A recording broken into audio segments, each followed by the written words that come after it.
그러면서 제 머리를 쓱쓱 쓰다듬어 주시는데 너무 기분이 좋았습니다. 정말 부모님께 칭찬받는 기분이었어요.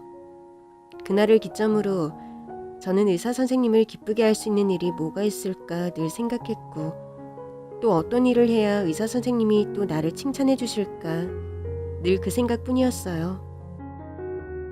공부도 더 열심히 하고 보육원에 있는 저보다 나이가 어린 아이들을 잘 돌보고, 그때까지 먹었던 약 역시 하루도 빼놓지 않고 열심히 먹었습니다. 그리고 중학생이 되면서 성장통이 심했던 저는 잘 때마다 다친 왼손에 극심한 통증을 느꼈어요. 이 얘기를 하자 보육원 선생님은 저를 보고 의사 선생님이 보고 싶어 꾀병을 부리는 거라며 의사 선생님한테 연락하지 않았고, 보육원 원장님 역시 바쁘신 분 귀찮게 하지 말라며 제 말을 무시했습니다. 그리고 드디어 선생님이 오는 월요일이 됐고, 저는 선생님을 보자마자 울며 불며 손이 너무 아프다고 하소연을 했습니다. 언제부터 이렇게 아팠어? 응? 지난번에 선생님이 가고 나서부터 밤마다 매일 아팠어요. 그런데 아무도 제 말을 믿어주지 않았어요. 퉁퉁 부은 제 손을 보고 의사 선생님은 크게 화를 냈고, 경과를 계속 지켜봐야 한다며 저를 병원에 입원시켰습니다.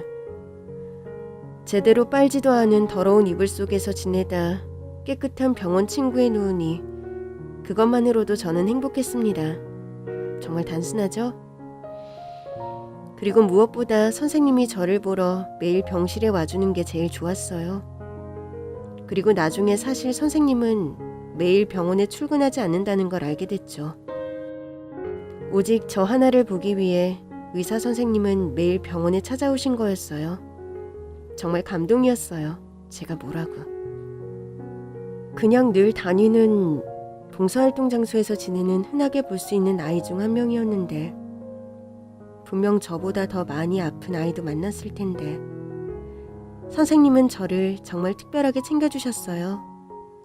그러면서 선생님께 의지하는 날이 점점 늘어났죠.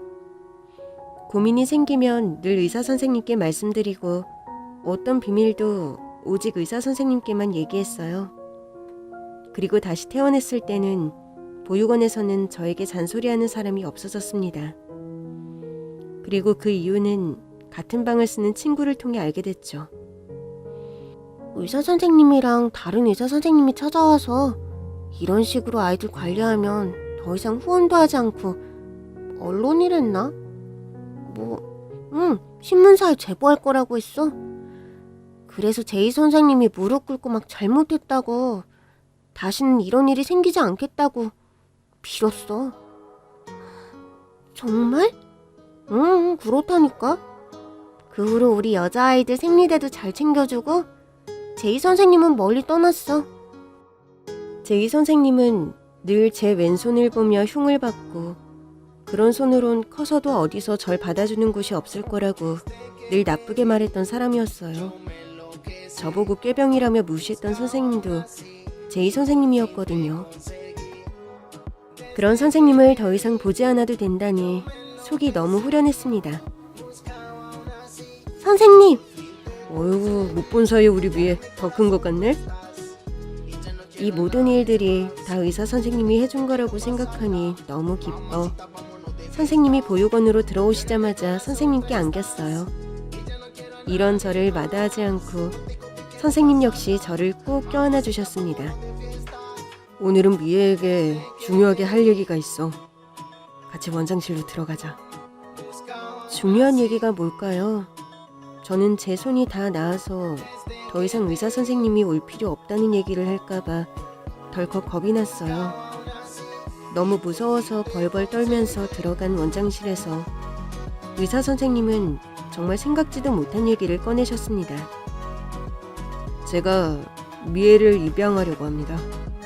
네? 입양 절차를 확인하려고 왔습니다.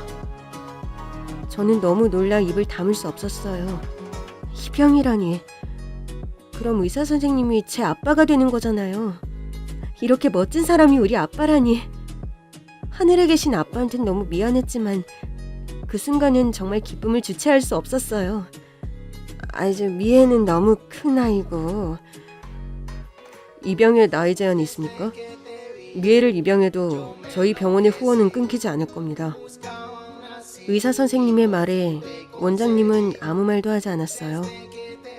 그리고 의사 선생님이 돌아가시고 나서 원장님은 저를 따로 불렀죠. 네가 무슨 수로 의사를 꼬셨는지 모르겠지만 어쨌든 입양을 갈 수 있게 됐으니 축하한다. 분명 기분 나쁜 말이었죠. 저는 의사 선생님에게 입양의 입자도 꺼낸 적이 없거든요. 저는 그냥 선생님이 너무 좋았을 뿐이라고요. 하지만 이런 원장님의 비꼼도 아무렇지 않게 넘길 수 있었습니다. 의사 선생님이 내 아빠가 된다니 오직 그 생각뿐이었거든요. 하지만 이런 기쁨은 오래가지 않았습니다.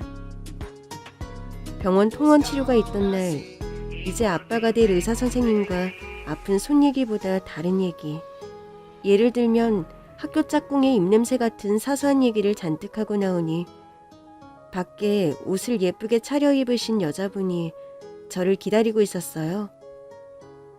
학생이 정미애 양인가요? 그런데요? 저랑 잠깐 얘기 좀 할 수 있을까요? 저 방금 학생이 만나고 온 한상철 의사의 아내 되는 사람이에요. 순간 긴장이 됐어요. 의사 선생님의 아내라면 이제 곧 제 엄마가 될 분이잖아요.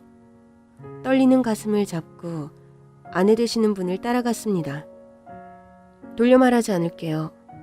전 미애 양을 입양할 생각이 없어요. 네? 우리 남편이 미애 양한테 어디까지 얘기했는지 모르겠지만 저희 부부에겐 아들을 잃은 슬픔이 있어요. 그 슬픔을 미애 양으로 덮고 싶은 생각 없어요. 저에게 자식은 오직 우리 아들뿐이에요. 잘 알아들었죠? 괜한 기대감으로 지내지 않았으면 좋겠어요. 하지만 입양은 부모가 될 사람 모두가 찬성해야 하는 거 알죠? 전 미애 양을 우리 가족으로 맞지 않을 거예요. 우리 남편한테 무슨 얘기를 해서 저렇게 미애 양을 입양하겠다고 하는 건진 모르겠지만 착각하지 말아요. 미애 양이 우리 가족이 될 일은 없을 테니까. 그렇게 본인의 말만 하고 떠난 선생님의 아내는 정말 차가운 사람이었습니다. 며칠 뒤 보육원까지 찾아와 입양하지 않을 거라고 엄포를 놓고 갔어요. 그리고 다른 간호사를 통해 약만 전달한 의사 선생님은 한동안 저를 찾아오지 않았습니다. 너무나 큰 충격과 상처를 입은 저는 한동안 밥도 먹지 못하고 울기만 했어요. 제가 정말 어렵게 마음을 연 사람이었는데 어떻게 나한테 이럴 수 있지? 그리고 얼마 후 선생님이 보육원으로 찾아왔습니다. 미애야, 미안해. 내가 아내를 설득하고 있으니까 걱정하지 마. 응? 의사 선생님은 미안해하며 저를 따라다녔지만 저는 선생님을 모른 척했습니다. 아내께서 그렇게 강경하게 나오는데 저를 입양할 리가 없잖아요. 저를 잔뜩 기대하게 해놓고 아내분과 상의도 없이 저를 입양하겠다고 얘기해놓고 또다시 저를 실망하게 만든 선생님이 너무 싫었어요. 미안하다며 보낸 선물들을 다 버리고 원장님께 의사 선생님을 바꿔달라고 말했습니다. 정말 괜찮은 거니? 네, 저 괜찮아요. 그리고 얼마 후 오늘이 마지막이라고 하며 저를 찾아온 의사 선생님은 미국으로 떠난다며 더 이상 저를 찾아올 수 없다고 말했습니다. 하지만 저는 들은 척도 하지 않았어요. 저를 버리고 도망가는 것처럼 보였거든요. 그렇게 의사 선생님은 떠났고 몇 년 후 성인이 된 저는 보육원을 나와 독립을 하게 됐습니다. 의사 선생님과 헤어진 후 공부도 소홀히 했고 대학은 성적도 성적이지만 등록금 때문에 꿈도 꿀 수 없었어요. 보육원을 나오자마자 바로 일자리를 찾기 시작한 저는 취업 역시 손 때문에 쉽지 않았습니다.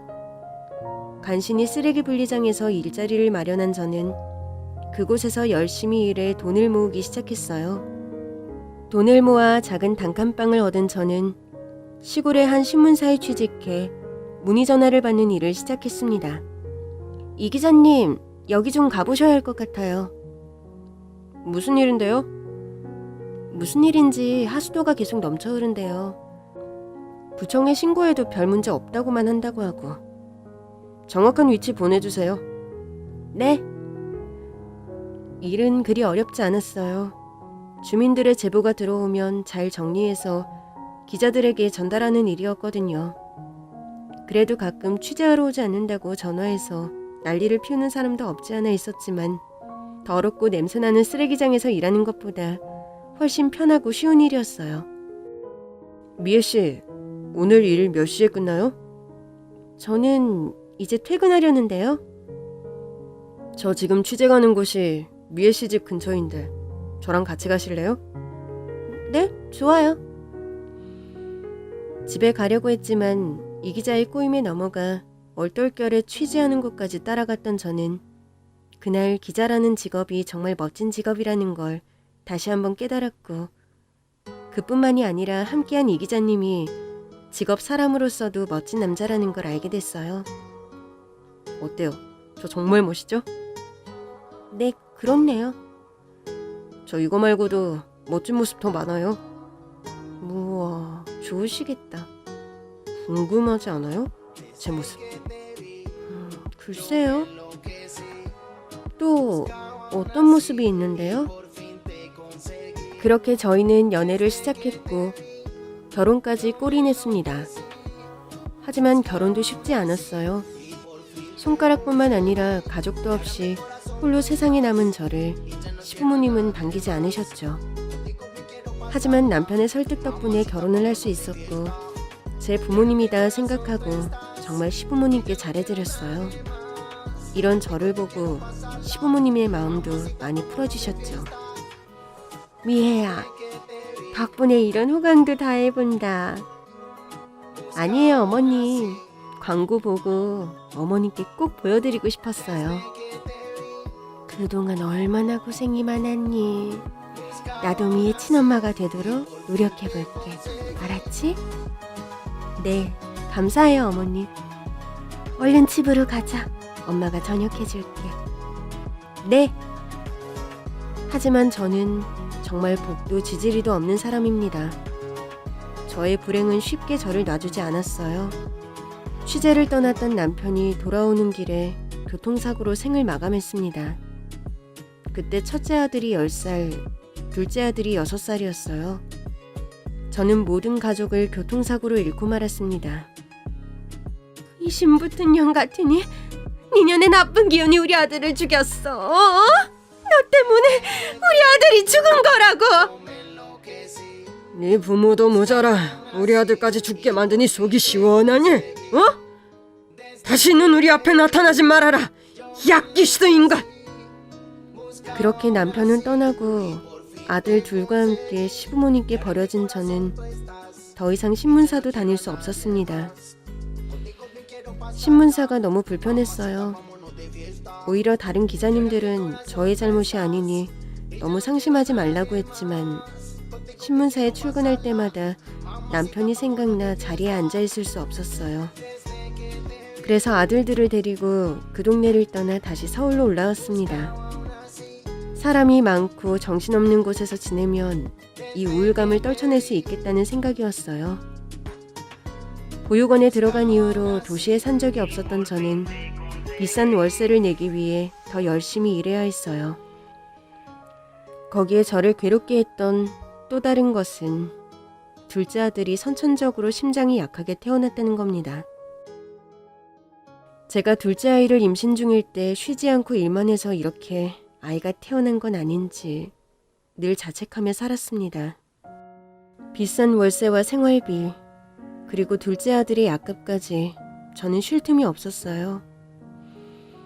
제가 어릴 적 바빴던 부모님을 보면서 내가 엄마가 되면 난 꼭 아이들과 많은 시간을 함께 보내야지 생각했는데 오히려 부모님보다 더 바쁜 엄마가 됐습니다. 용우야, 동생이랑 저녁에 빵이랑 우유 먹어. 알았지? 엄마, 오늘도 밤에 들어와요? 미안해. 대신 이번 주 일요일엔 엄마랑 용성이랑 같이 놀러 가자. 이번엔 정말 갈 수 있어. 진짜죠? 우리 어디로 놀러 가요? 용우가 가고 싶은 곳으로 가자. 엄마는 용우가 가고 싶은 곳은 어디든 다 좋으니까. 아싸, 신난다. 내일 학교 가서 자랑해야지. 용성이가 약 싫다고 해도 약 꼭 먹여야 해. 알았지? 알았어요. 안 그러면 저번처럼 용성이 또... 엄마 없을 땐 용우가 용성이 지켜줘야 해. 알았지? 응, 알았어요. 엄마 갔다 올게. 이따가 집에서 보자. 맛있는 거 사올게. 제가 해야 할 일들을 아직 어린 첫째 아들에게 시킨다는 게 너무 미안하고 또 서글펐어요. 하지만 어쩔 수 없는 일이라고 합리화하며 일을 하러 다녔었습니다. 둘째 아이를 데리고 병원에 갈 때마다 의사 선생님이 너무 말랐다고 음식을 많이 먹이라고 했지만 넉넉하지 않은 형편에 아이들에게 좋은 걸 해줄 수가 없었어요. 고기는 말할 것도 없고 달걀과 햄을 사는 것도 몇 번을 망설이다 겨우 하나 살까 말까한 형편이었거든요.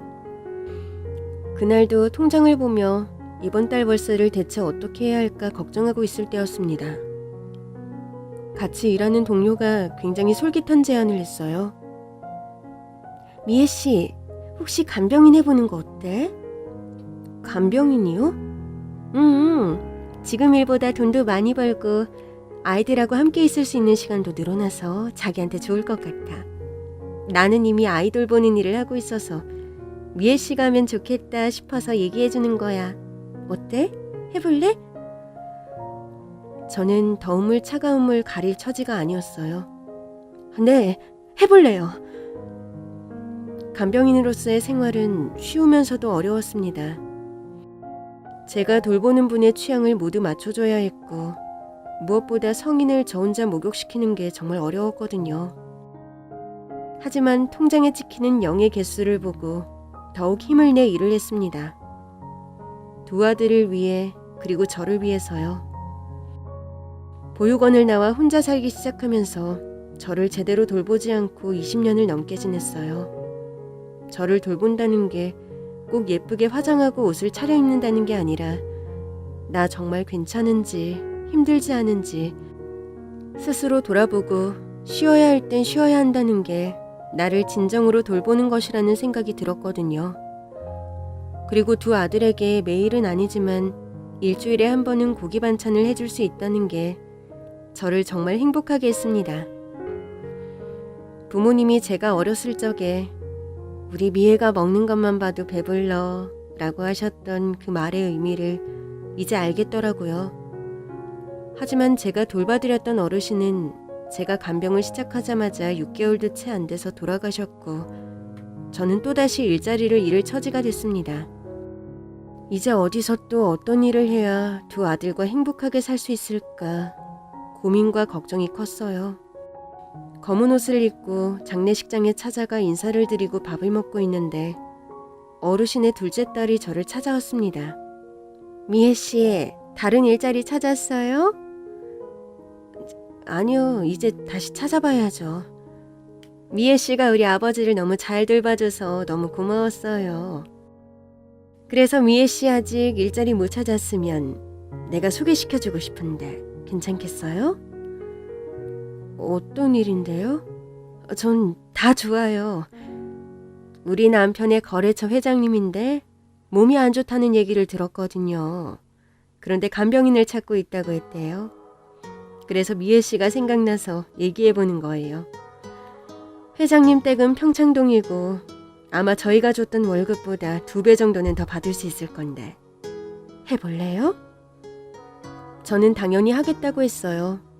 지금도 꽤 많은 월급을 받았는데 그 월급의 2배라니 처음 가보는 평창동이라는 곳 그곳에서 제일 큰 집에서 일을 할 거라고 생각하니 긴장되면서 우리 둘째에게 더 좋은 음식과 약을 먹일 수 있다는 생각에 묘하게 흥분하기 시작했습니다. 안녕하세요. 오늘부터 간병인으로 일하게 된 정미애라고 합니다. 어서 오세요. 자신을 집사라고 소개한 남자는 제가 어떤 일을 해야 하는지 자세하게 설명해줬고 전보다 빠른 퇴근 시간에 아이들과 함께 할 수 있는 시간이 다행이라고 생각하며 집을 둘러봤습니다. 계속 회장님 옆에 있을 필요는 없고 여기 벨이 울리면 그때 들어가서 회장님이 시키시는 일을 하시면 됩니다. 저희는 회장님 목욕해 주시는 분은 따로 있으니 목욕까지 해주실 필요는 없어요. 네, 알겠습니다. 그렇게 대기 공간에서 벨이 울리길 기다리고 있는데 집사가 회장님의 점심 식사라면서 직접 갖다 드리고 다 드실 때까지 기다렸다가 빈 그릇을 들고 나오면 된다고 얘기를 해줬습니다. 조용히 노크하고 들어간 방은 우리 집 전체 집 크기보다 큰 방이었어요. 들어오는 소리에 눈을 뜬 회장님은 한 기업의 회장님답게 아주 날카로운 눈빛을 갖고 계셨습니다. 안녕하세요. 새로운 간병인입니다. 점심 식사 준비해 드릴게요. 침대 테이블을 내리고 그 위에 식사를 올려놓고 반찬 그릇 위에 덮여있는 뚜껑을 열고 정리를 하는데 갑자기 회장님이 제 왼손을 잡았습니다. 남편 죽고 두 아들 키우려고 시작한 간병인. 어느 날 평창동 대저택 사는 회장님을 간병하게 되는 순간 내 얼굴을 빤히 보다가 내 왼손을 보더니 얘야, 아빠야. 회장님이 울기 시작하는데 아빠? 아빠라고요? 저의 아빠는 이미 30년 전에 돌아가셨는데 이게 무슨 얘기죠? 너무 놀라 회장님의 얼굴을 가만히 쳐다보는데 주름이 많은 얼굴이 너무 익숙해 보이는 거예요. 미애야, 아빠 잊었니? 아빠 생각 안 나? 응? 맙소사! 선생님! 회장님은 바로 제가 보육원에 있을 때 저의 손을 치료해 주셨던 의사 선생님이었던 겁니다. 너무나 놀랍고 긴 시간이 흐르고 그렇게 잘생기고 건강했던 선생님이 아파서 홀로 누워있는 모습을 보니 눈물이 멈추지 않았어요. 선생님, 보고 싶었는데 선생님 그렇게 미국 가거나 너무 힘들었는데 여기 이렇게 누워 계시면 어떡해요? 선생님. 미애야, 아빠 괜찮아. 울지 말고 또. 우리 미애 얼마나 잘 컸나. 얼굴 좀 보자. 얼굴이 눈물범벅이 된 저와 선생님은 한동안 부둥켜 안고 있었습니다. 식사를 끝낼 시간이 됐는데도 제가 나오지 않자 방으로 들어온 집사님은 저희의 모습을 보고 너무 놀라 이게 무슨 일이냐고 소리를 지르셨어요. 회장님은 집사님을 진정시키고 저희가 어떤 사이인지 천천히 설명하셨어요. 그동안 어떻게 지냈어? 왜 이렇게 말랐어? 응? 저는 보육원에서 나오게 된 일, 그리고 신문사에서 남편을 만났지만 남편 역시 교통사고로 잃었던 일, 그리고 지금은 두 아들과 함께 살지만 둘째 아들이 아프다는 얘기까지 두서없이 얘기했습니다. 이렇게 선생님께 어리광을 부리듯 얘기하니 보육원에서 선생님을 만났던 그때로 돌아간 것 같았어요. 그리고 거동도 힘드신 것 같은 선생님을 보니 또다시 눈물이 차올랐습니다. 미애야, 나는 괜찮아. 오랜만에 우리 미애 손 좀 볼까? 계속 치료 잘했지? 네. 오랜만에 전해지는 따뜻한 온기에 그동안 긴장하며 살아왔던 삶에 대한 보상을 받는 기분이었습니다. 선생님은 미국으로 가셔서 어떻게 지내셨어요? 미국에서도 계속 의사로 지냈던 선생님은 환자로 만났던 사람의 큰 투자를 받아 바이오 회사를 설립했다고 하셨어요. 회사의 성공으로 수조원대의 이익을 내는 회사로 키우셨고 한국으로 들어오자마자 제일 먼저 한 일이 저를 찾은 일이라고 하셨습니다. 너를 너무 만나고 싶었어. 너에게 용서를 구해야 한다고 늘 생각했거든. 한국에 오자마자 보육원부터 찾아갔더니 너는 이미 보육원을 떠난 뒤더구나. 그곳에서 알려준 주소로 찾아갔을 때 너는 그곳에도 없었어. 백방으로 수소문을 했지만 너를 찾을 수 없었는데 이렇게 너를 만나는구나. 그동안 얼마나 고생이 많았어. 응? 이제 다 괜찮아질 거야. 선생님은 처음 만났을 때처럼 다 괜찮을 거라고 저를 위로해 줬습니다. 간병하며 어렵게 살고 있는 저를 가엾게 여기신 선생님은 저와 두 아들에게 새 집부터 선물해 주셨습니다. 그때도 말했지만 넌 내 딸이고 나에게 살아있는 유일한 자식이야. 내 자식이 이렇게 어렵게 사는 거 난 절대 못 본다. 그리고 대기가 길어 만날 수 없었던 심장 전문의도 선생님 덕분에 쉽게 만날 수 있었죠. 둘째 아들은 꾸준한 치료로 점점 건강이 좋아졌고 누굴 닮았는지 바이올린에 소질이 있던 첫째 아들은 그렇게 갖고 싶어 했던 바이올린도 사주고 좋은 선생님 밑에서 교육도 시작했습니다. 그리고 제일 좋았던 것은 아이들에게 다시 할아버지가 생겼다는 것이죠. 친할머니와 친할아버지는 남편이 죽은 후 아이들을 보려 하지 않았고 아이들은 할머니와 할아버지의 사랑이 뭔지 모르면서 자라고 있었거든요.